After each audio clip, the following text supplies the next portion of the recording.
you have a proposal that you talked about in your presentation yesterday, and I wonder if you would articulate that for our viewer audience in that regard.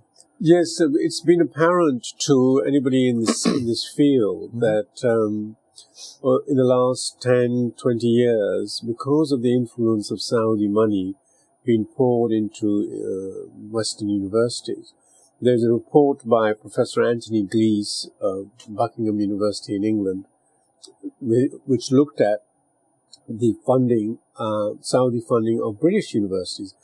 And they looked at 8 universities, and they discovered, this includes Oxford and Cambridge, that $233.5 million had been poured into this. Now, it comes with strings attached. Right. You cannot pretend that it doesn't. And the Saudis oversee what is being taught. And I know at least one scholar, Dennis McKeown, who was thrown out of his university because he was teaching Islamic studies, Islamic history in a very critical way. He got thrown out. He was pressured. The university was pressured by the Saudis to have him thrown out, and he was. So, in other words, now you cannot. And the other factor, which has didn't have time to discuss last night, is that in the 1970s, around about the 1970s, probably started, certainly gathering momentum towards the 1980s. A Western university in the United States, in the interest of diversity, and under the false assumption that only Muslims can teach about Islam, went about recruiting Muslim scholars. Now, some of them are very competent, and they deserve their posts, but an incredible number are incompetent. They have, even their grasp of Arabic, classical Arabic, is pretty shaky, but they've been tenured, and these scholars are intimidating the various Islamic departments in Western universities, and I have examples,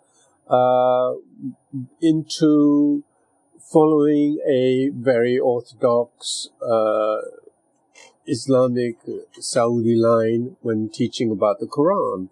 So any critical look at the Quran is discouraged. And I know one example, I better not mention the university concerned.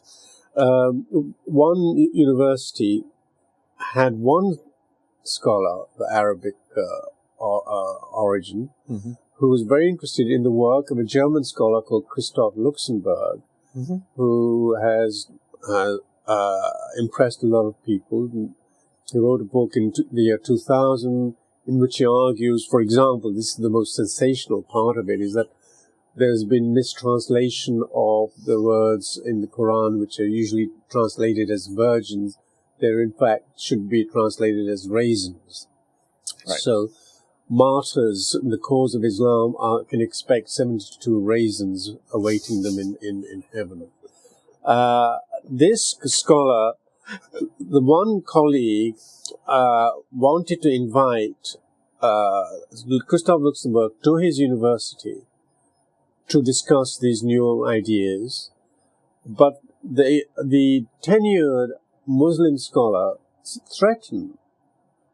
He actually said, I will make sure that this man is never invited, because I will then, if you do, I will go around to all the local mosques and whip up sort of frenzy, kind of, yes, wow, anti-Luxembourg. There would be anti-Luxembourg rallies or whatever. So there's this blatant, blackmail.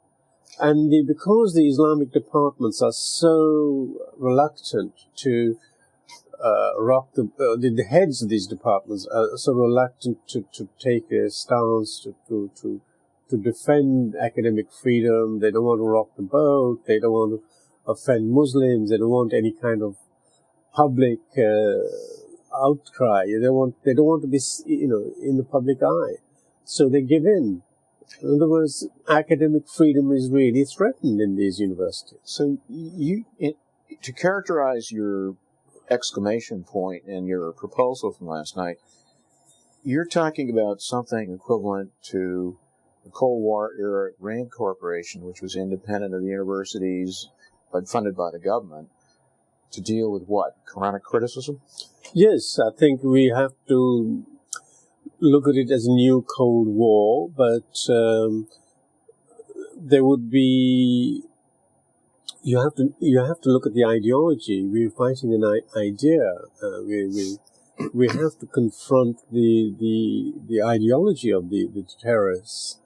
And I think one of the reasons I mentioned Spinoza was that this would be another way of bringing about an enlightenment in the Islamic world, is by making them look at the Quran in a critical way. I mean, it sounds a very tall order, but we need to translate the work of these scholars. In much of their work is in German or in French, into Arabic, into Persian, into Urdu, and into Indonesian languages, because they've never been exposed to any kind of critical look at their holy book. Is it a holy book by name, or is it something called the genuine or generous Quran? The generous Quran. Otherwise, generous Quran. It's usually known as the glorious Quran. Well, Ibn, I want to thank you very much for this interview today. Okay. It's most prescient and most appreciated. Thank you.